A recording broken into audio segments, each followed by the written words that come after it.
शासनाने निवडणुका जिंकण्यासाठी लाडकी बहीण योजना आणली. मात्र आता त्याचा भार त्यांना पेलवतोय का?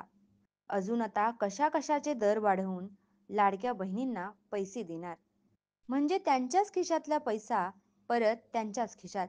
या दरवाढीच्या यादीत महावितरण कंपनीनेही सहभाग घेतला असून घरगुती ग्राहकांसाठी वीज दर वाढवण्याचा प्रस्ताव सादर केला आहे. महावितरण कंपनीने 1 एप्रिल 2025 पासून घरगुती ग्राहकांसाठी वीज दर वाढीचा प्रस्ताव सादर केला आहे. या प्रस्तावानुसार घरगुती वीज दर 7 ते 9% वाढण्याचा निर्णय घेतला जाऊ शकतो. ही दरवाढ 31 मार्च 2026 पर्यंत लागू राहणार आहे. महावितरणाने सध्या स्थितीत लागू असलेल्या दरांच्या तुलनेत वेगवेगळ्या श्रेणींसाठी दर वाढवले आहेत. प्रस्तावित दरानुसार 0 ते 100 युनिट पर्यंत वापरासाठी सध्याचा 5.88 रुपये प्रति युनिट दर 5.83 रुपयांवर आणण्यात आला आहे, जो किंचित कमी आहे. मात्र 101 ते 300 युनिट वापरासाठी दर 11.46 रुपयांवरून 12.60 रुपये प्रति युनिट पर्यंत वाढवण्यात आला आहे.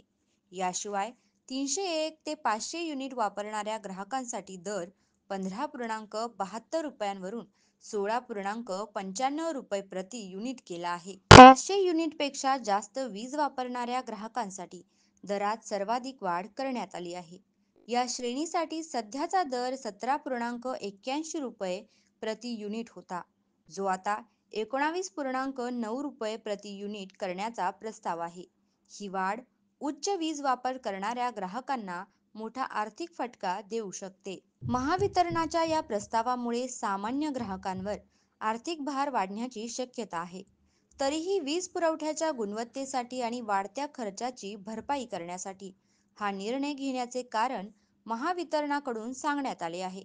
आता ग्राहक व ग्राहक संघटनांकडून या प्रस्तावावर काय प्रतिक्रिया येते हे पाहणे महत्त्वाचे ठरणार आहे.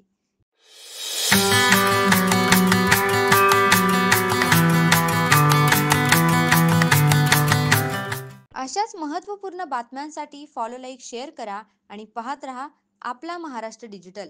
नमस्कार.